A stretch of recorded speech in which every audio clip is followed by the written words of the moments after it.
Good morning and welcome to our Cross8 webinar on operating models. Some of you may be been to a few of these webinars now, but for those of you that haven't, very briefly, Cross8 is a business transformation consultancy. So we specialize in helping organizations to evolve what their strategy is, what it means in terms of their operating model, and through large-scale transformation, and also how they can commercially optimize. So today we're talking about operating models, why you might want to consider looking at your operating model, some of the factors to think about, how you can sell some of the benefits internally. And to do that, I'm joined by Alex Atkins, who leads our delivery practice, and John Braithwaite, who leads on our customer and our design activity. So probably in terms of just framing this debate, so operating model is quite an open term and it means a few different things to different people. Where we typically think about operating model, if you think of a conventional life cycle, as part of strategy, you work out what your overall business strategy is, what you're trying to achieve as an organization or a company, what your key values and differentiators are, and what your sort of customer proposition is. So typically we see those all packaged more in the strategy space. Doing an operating model is then really about the business architecture that underpins it. So what do those things mean in terms of people, process, systems, data, governance, sometimes sort of partners, sort of supplier ecosystem, locations, that enable those things to come together to efficiently deliver the strategy. And they typically then frame what you would go and build. Now, quite often when we're looking at these, you certainly take an element of sort of what we class as greenfield, sort of blank piece of paper, against the strategy. How would you best go about doing these things? But quite often, the reality is it's in an existing organization that already has people, process, systems, data, etc. So it's trying to work out how you would optimize structuring those things, then trying to map them against what the as is and what things you can effectively change. So for example, if you have a huge legacy set of architecture, that might be a bigger change to get through.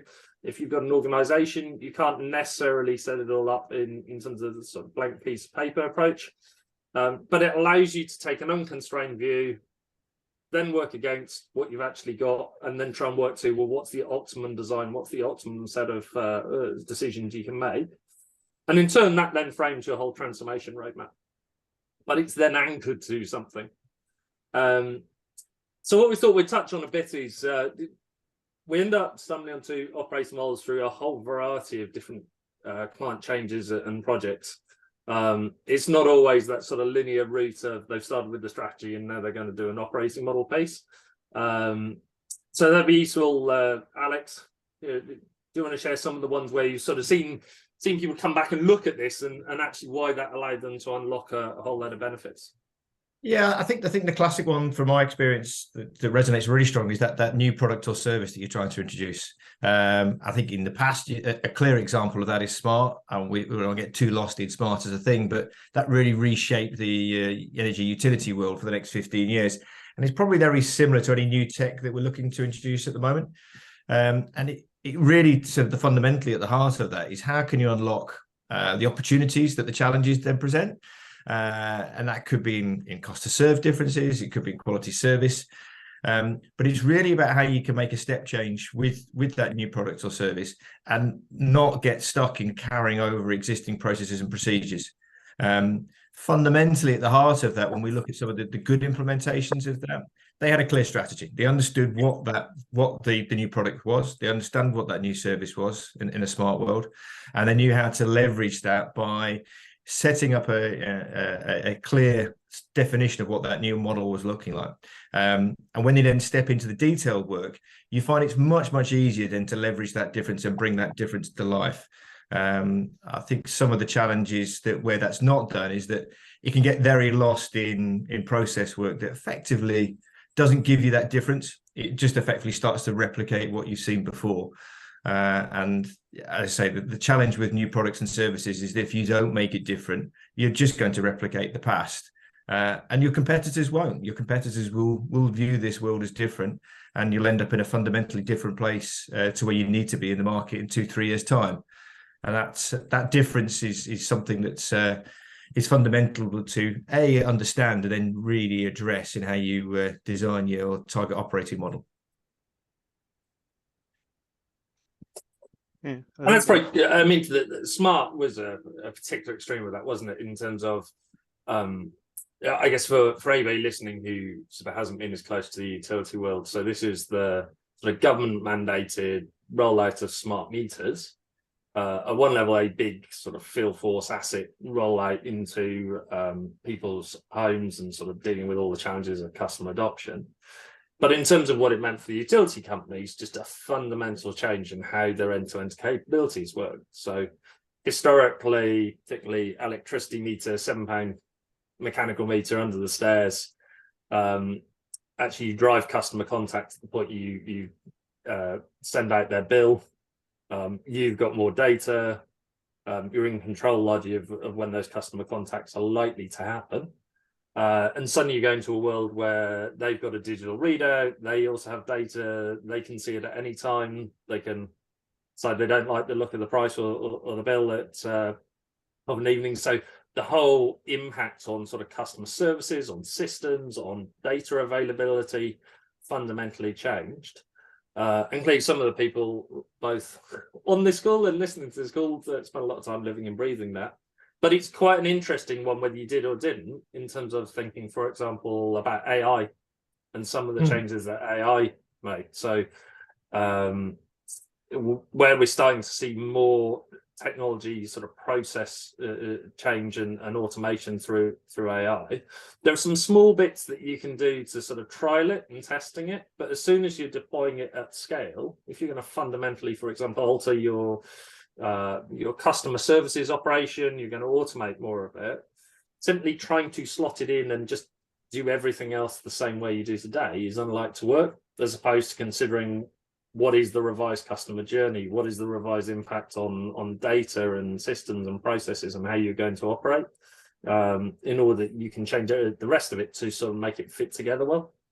And I think, not to get too granular, but the meter reading process is a classic case of that. You go from having to validate reads and understand just the mechanics of actually getting a read in to actually, what does that mean for bills? What does that mean to how the customer's consumption?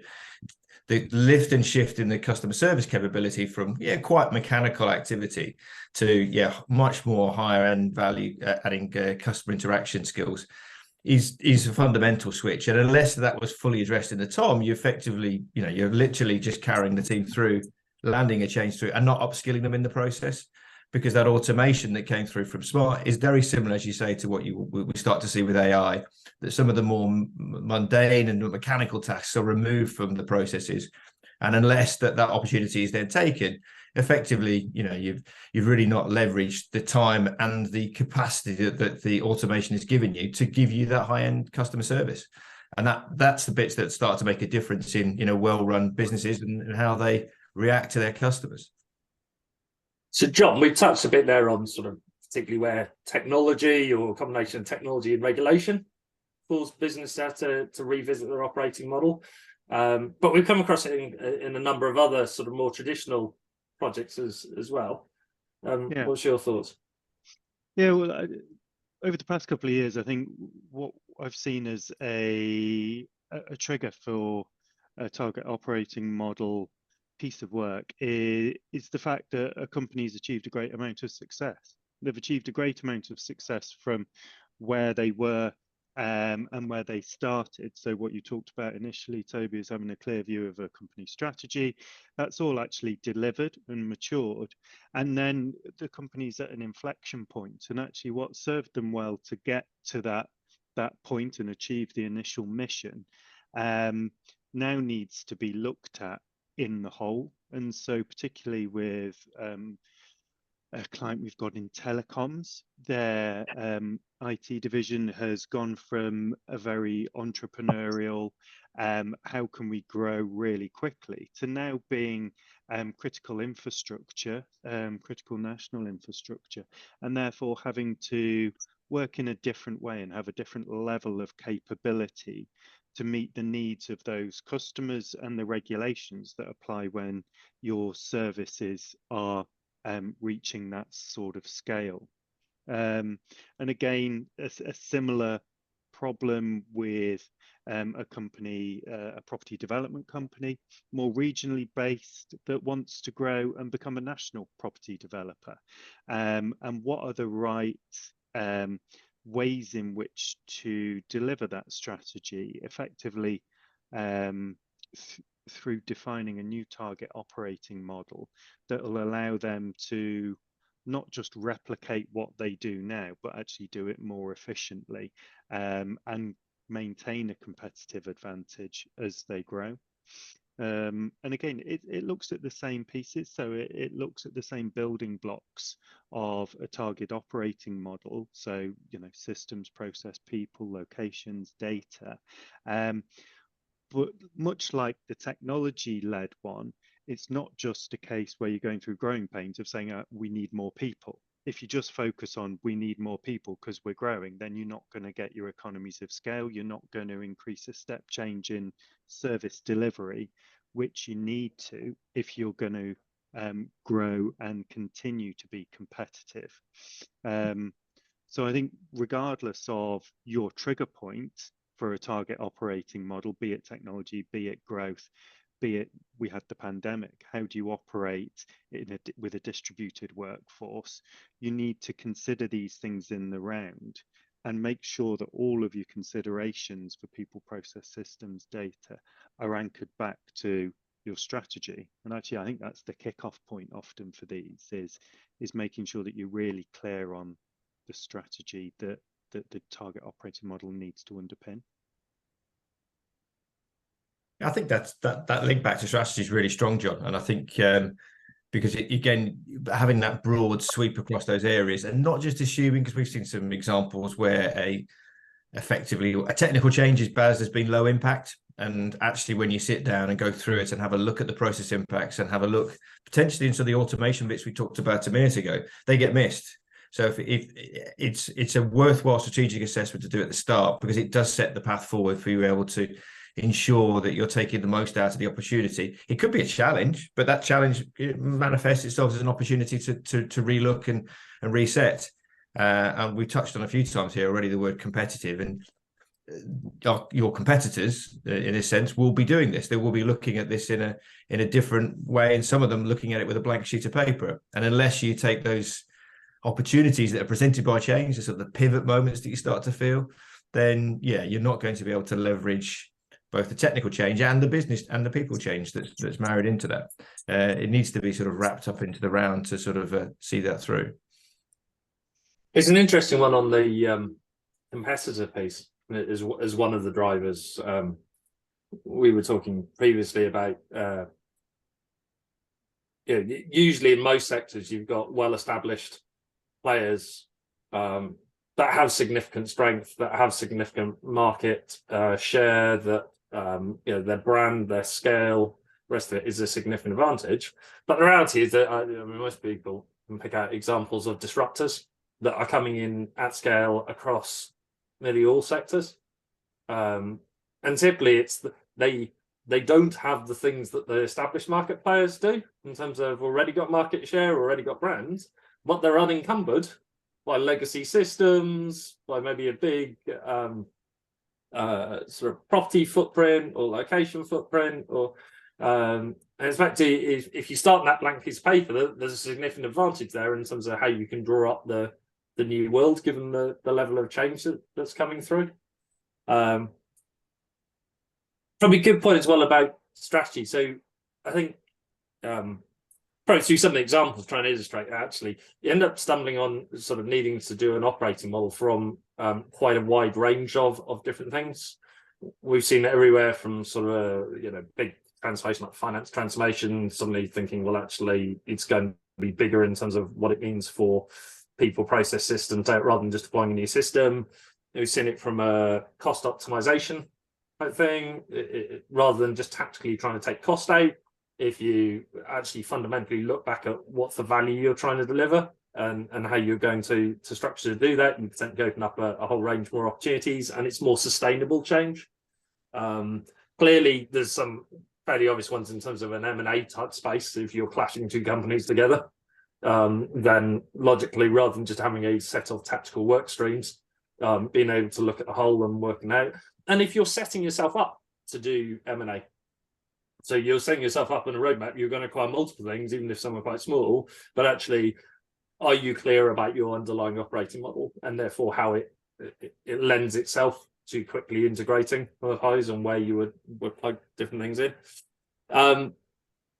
So a number of people sort of stumble onto it, and I say it that way because rather than following a straight linear path of doing the strategy, getting your values and the propositions, and then starting with that model, usually they've started some other change, and then it's sort of got a bit bigger, and they're starting to realize that it's impacting the different dimensions. So it's almost a stop and come back, reset, shape some of this, and then retie all the change going. Because most live organizations are going to have an ongoing transformation roadmap. Doesn't matter how well it's written down, whether it's a really nice, easy written and some nice slides pulled out, or whether it's just a lot of change going on at the coalface. But we live in a world where there's a lot of change going on. So some of that is about how do you start, take a couple of months out to do the op model, and then link everything back into it.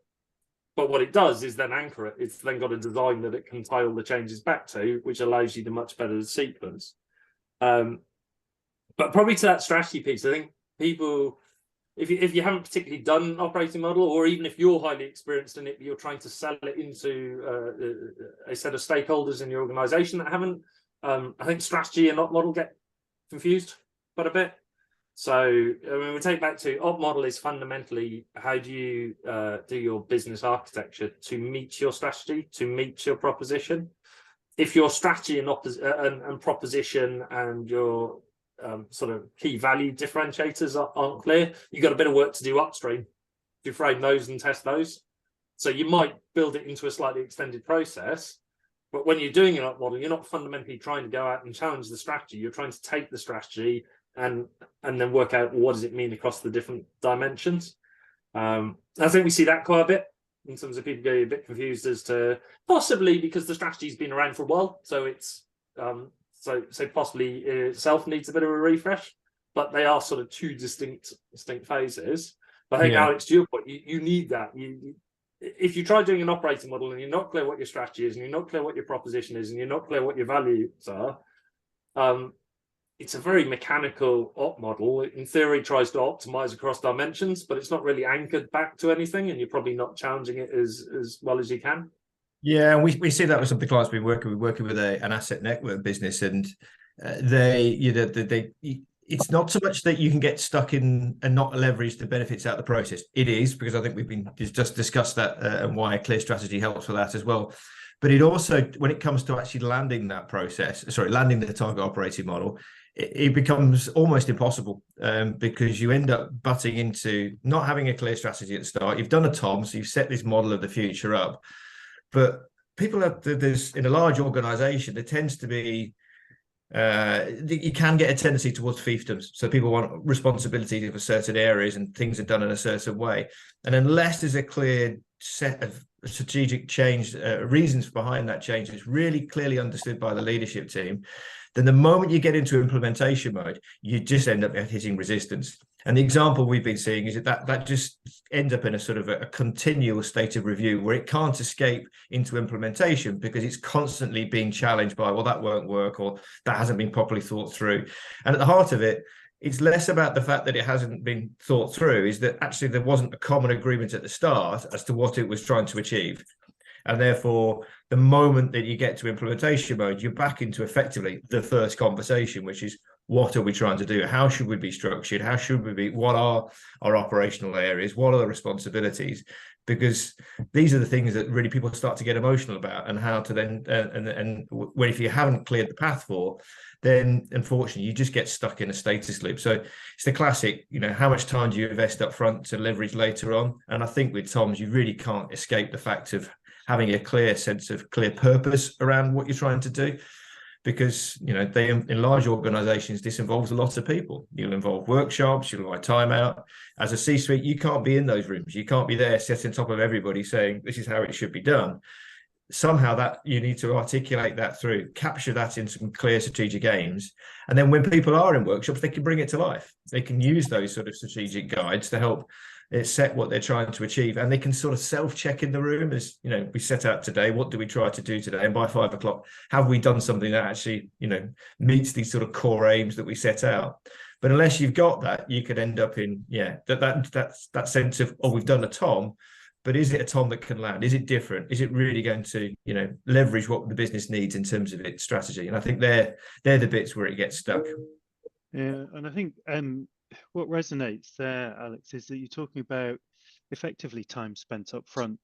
And in all projects that we work on, it's the value of time spent up front in real clarity of design and real clarity of understanding then pays dividends, not just in the execution of the project delivery, in this case, the delivery of change either in technologies, in processes, in organization, but also then the enduring BAU execution of that Tom, because what you're fundamentally saying with a target operating model is, this is how my business is going to run, and this is how we're going to execute our mission over the next 2 or 3 years.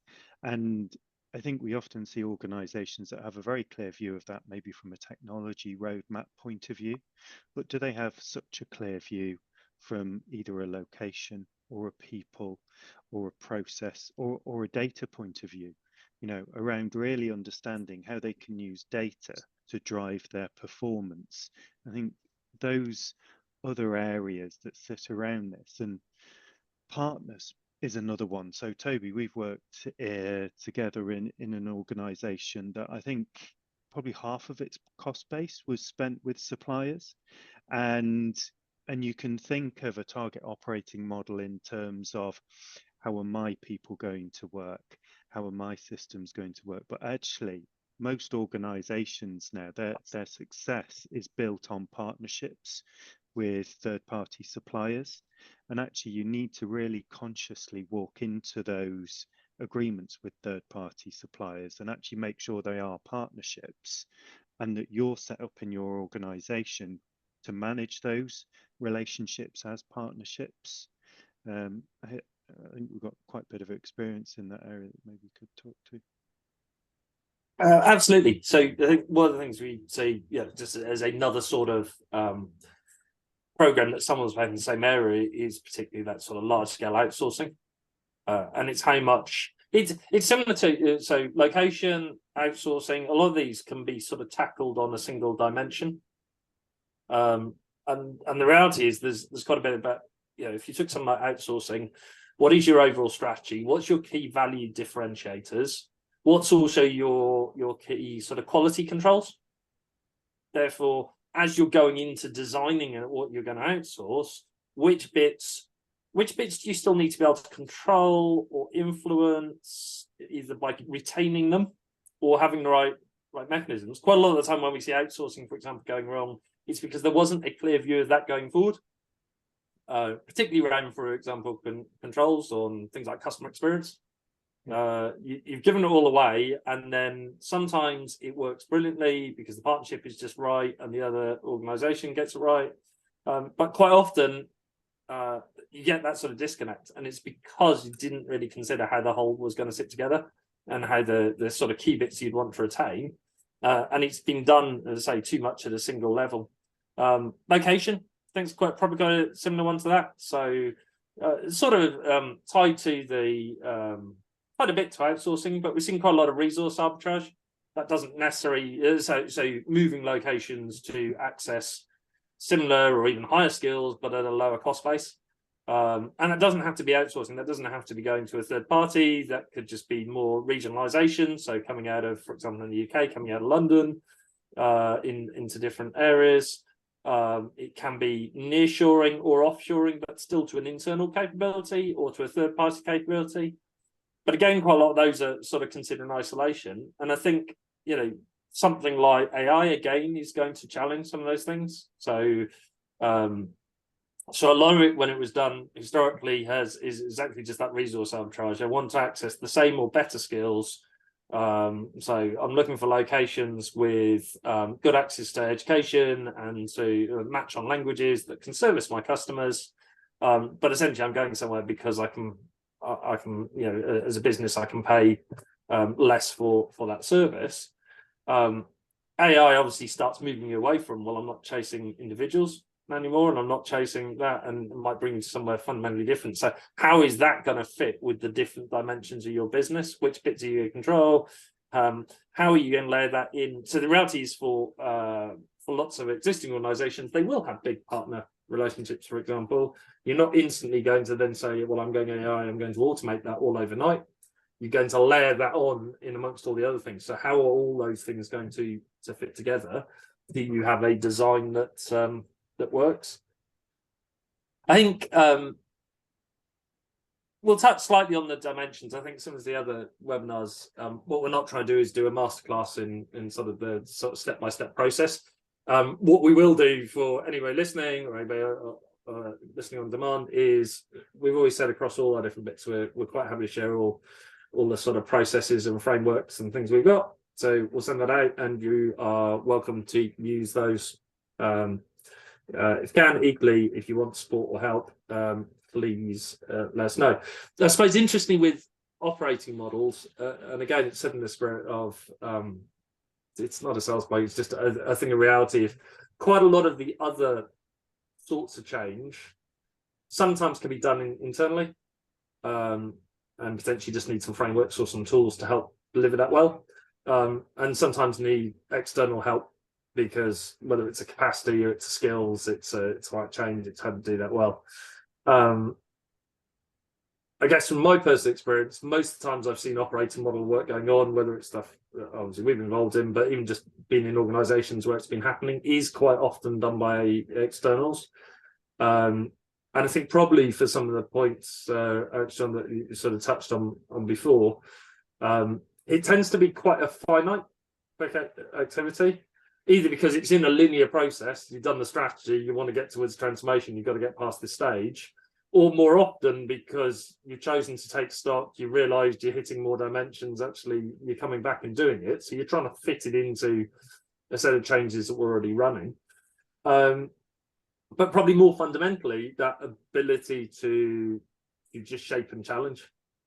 I think, you know, we've all worked extensively sort of client side, and sometimes how much you can step back and look at it, if you're living and breathing, this is how the company operates, or this is what the strategy is, it's sometimes quite hard to step back and generally look at that perspective and go, why do we do it like this? Why couldn't we?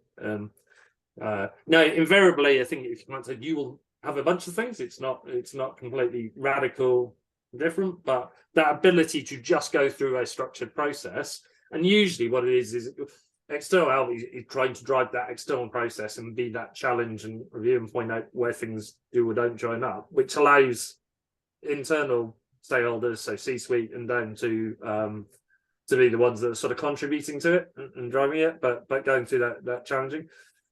Quite often, I think with the operating models, what you're not looking to do is simply write down what's already there. The whole point is to step back and challenge the way some of the things and look for maybe different ways of opening up change, and then layer it back into what is actually there. But what your thoughts are on that? Yeah, there's a few clients we've worked with where you're definitely trying to facilitate, challenge, and stretch the mindsets of people involved, so that what they're not doing is iterating on what today looks like, and which is more of a continuous improvement methodology, and continuous improvement has its place, but that's a different beast to what we're talking about today. What we're talking about today is where there is a significant change. And the first part of that is, we've talked about recognizing that significant change, and then around lining up a clear view of what it looks like. And then where I think we've all got experience is then of structuring that process to keep people honest to what's being achieved through the process, and allow people, as you say, Toby, to contribute. And whether that's the C-suite actually getting really clear view on shaping it and being able to communicate that then to the people who are going to be involved in the project and actually delivering that change. So what you really end up with is a really well-performing, high-performing team that's aligned on the outcome. And what we've been able to do is structure and facilitate that conversation and that implementation, so that it gets people aligned and it gets people energized about what this new world will look like. Because we're all talking about humans in this process, and we've all got a different level of change appetite that we have, and we need to bring everybody through this. So I think there is an advantage to having that facilitated for the business to make it as effective as possible. And that's probably quite a key point, isn't it? Where we see it going wrong sometimes is that continuous improvement point. Mm. So I think what we'll try and encourage people to do is, we'll keep very much a building analogy, right? We'll keep doing sort of greenfield and brownfield.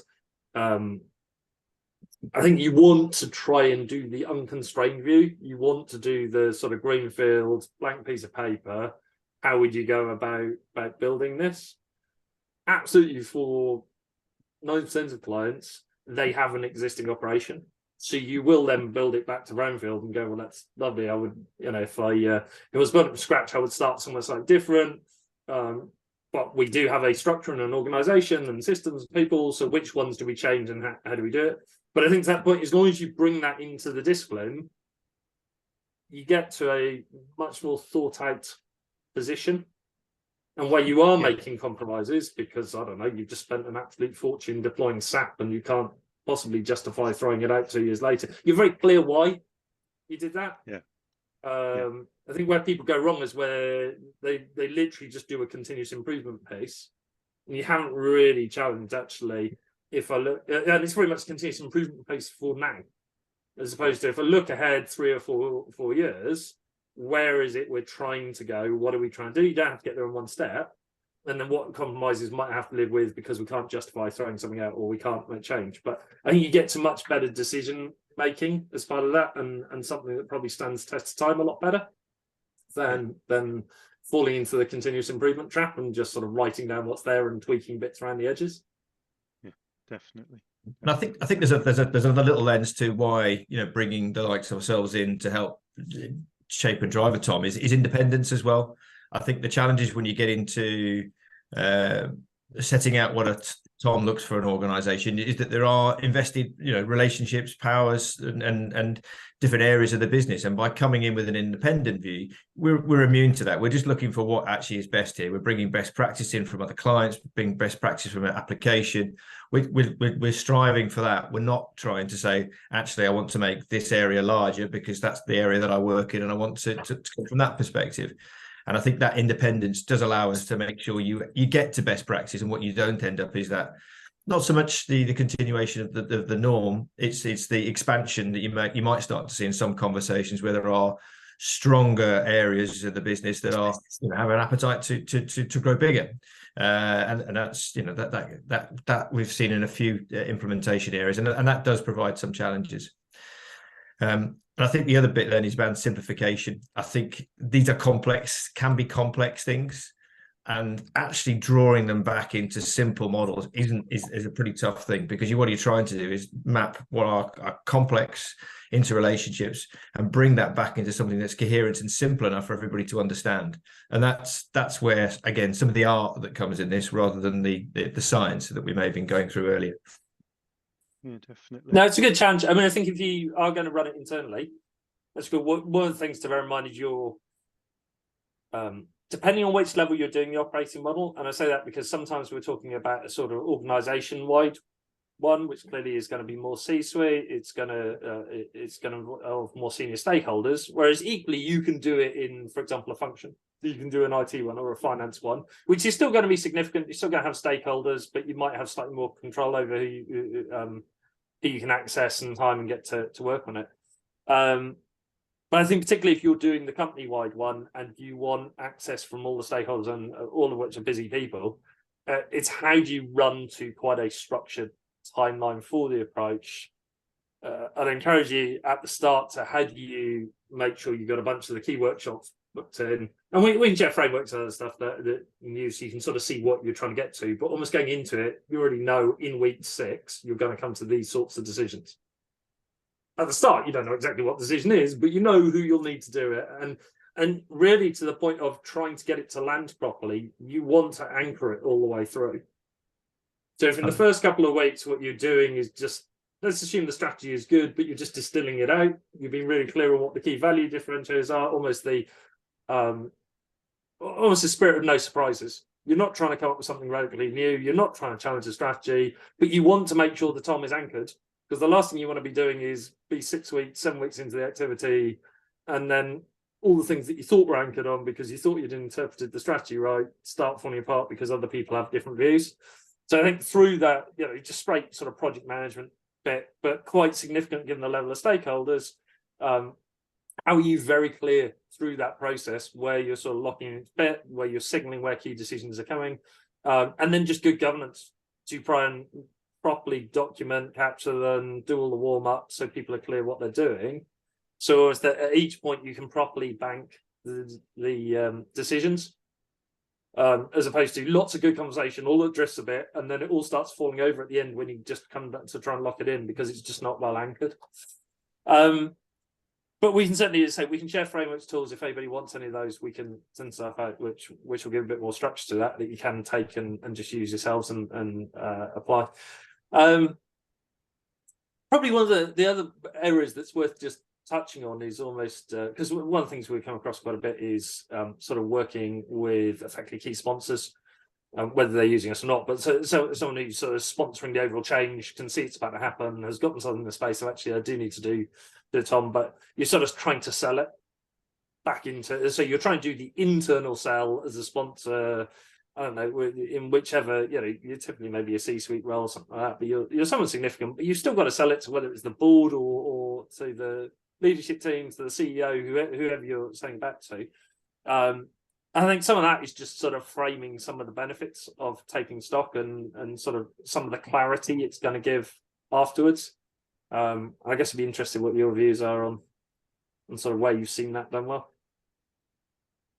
Yeah, I think it's the not leaving it to chance is the gut feel with all of this. Really, I think you can be successful without doing some of this, but you're significantly putting your hand into the realm of chance with that. And by upfront addressing it, as we've been going through today, you put yourself in a position where you can leverage that. You can take the competitive advantage. You can make the most of what actually may be a significant challenge and turn that into an opportunity. And I think that's part of, for me, fundamentally the sell is that you're able to take control, understand how that impacts, set ourselves on a path so that in 2 or 3 years' time, you've not just implemented a change, but you've actually fundamentally put the business in the right space for where it needs to be to meet its challenges. And without addressing all of those core areas that we've been talking about with the Tom, the people, location, systems, etc., you're just leaving that to chance, and that's not a strategy for success, to state the obvious. And then selling that internally, I think it's part of stating the obvious, as we've just done there, but it's also really about understanding that to be able to get a model where all of the aspects can be fed in. I think you need that structure to do it, and to do it in an unstructured way means you're not going to get the feed in from the technical teams. You're not going to get feed in from the customer service teams. What you're going to find is it's biased towards the bit that's changing, which may not actually be the fundamental bit that needs to change for the business. So you need that structure to really bring it all to life and bring the key parts to bear. And that's really part of the sell, really, for me. You've got to bring that back to make everybody understand how it's important to set that path forward. We do it in all other areas of the business, and why not for the fundamental of the business itself? You know, it's a key fundamental aspect. Yeah, I think it's about telling a story, isn't it? It's about telling a story of you know, whatever the particular challenge is that we're being presented with, and taking that problem and telling the story of how that turns into a competitive advantage, and that in order to do that, these are the key fundamentals that have to be considered alongside that problem, and really energizing both the board and the whole company around that vision for the future, and whether that's the vision for the future of a department or the organization as a whole. People have to buy into that story, and everything needs to be aligned behind that. That makes sense. So I think you can turn it into a fairly set of mechanical outcomes then. Right. So one is that the way the business is structured over whatever dimensions is properly thought out. You know, sometimes there's a reason why you need to rush through a program, but I think everybody's going to get that sense of disappointment that however well you're delivering a program, you know, a year, 18 months in, somebody going, you know, if only we'd considered this at the start, we might have done it slightly differently, or we wouldn't have gone there. I think that's also recognizing just how much change the world is going through. And I don't think there's that overall sense. Just the pace of technology, the pace of reg. I mean, we can see sort of how much stuff is evolving. So how much you're not delivering a whole set of change for today that's already out of date in 18 months, 2 years' time by the time you got it live, for some of the bigger change programs. But then your ability to just have a set of mechanical things that are anchored on something. So a very clear transformation roadmap. And you might have one already, but if you haven't thought through the operating model, how well is it really anchored? It's more likely to be a collection of just the changes that are going on. It doesn't mean it's properly anchored to something that's thought through. A much clearer comms journey, I think, in terms of that sort of employee engagement. How are we telling the story? So it's not just we got a big change thing and this is some of the things that's going to change your world. It's like, because it anchors to, you know, that's all the building work that's going on, but here's the design for the house. This is where we're going. So we always said, you know, and it's an easy one to sort of take back to building analogies, right? But we're clear enough that what we need is a 4-bedroom house because we worked out the size of the family or whoever's going to use it, what space you need. Yeah, we've got some great people that are busy building the house, but actually how much are we working to the design, and how much does the end thing actually work to a really well thought out thing, as opposed to something that keeps getting bodged and gets an extra thing added on and constantly changes, and it's very hard to engage employees, I think, when you can't really paint some of what that end state's going to look like, and then just how that flows. Yeah, that's a clearer cost model. So it's a clearer operating cost model where you're going, and it's a clearer, so in terms of your business planning, it's a clearer cost model in terms of the transformation cost to get there, because less organically adding more and more changes you go on, and more about you've got to thought through end design. So hopefully in terms of sort of building that sort of confidence across the C-suite with the board, with the CEO, that you know, you're strengthening your ability to achieve the strategy, because you've got a business architecture that's going to underpin it. You're getting greater cost certainty in terms of operating costs and that, because you've got a better idea of what the end state's going to be. Because if you can design those different dimensions, then it's far easier to estimate the sort of size of organization, the size of what that means in terms of different decisions. And then it really anchors it into a much more secure set of changes. And to your point, John, I think it's that telling the story, but I think places we've seen sponsors do that really well when they've been able to show how that bring that structure is enabling those sort of different dimensions. Yeah, definitely. Yeah. Conscious of time, hopefully that has been really useful for people. As I say, it's our usual philosophy. We have a range of frameworks, infographics, toolings. If that would be useful to you, message us. I mean, our whole company philosophy is, quite frankly, if all you needed was a 3-slide framework, then you're welcome to it, right? You don't need us, but we're more than happy to answer questions or do things on it. But equally, if you want to bounce around any particular business challenge you've got, anywhere where you think this might be useful, please do get in touch. All the usual channels. You can message us through the webinar, you can email us, you can connect to us on LinkedIn. But hopefully that's been really useful.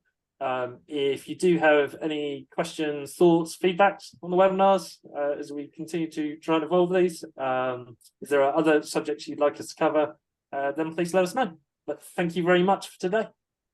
All right, thanks all. Next Thanks, time. guys. Thank you.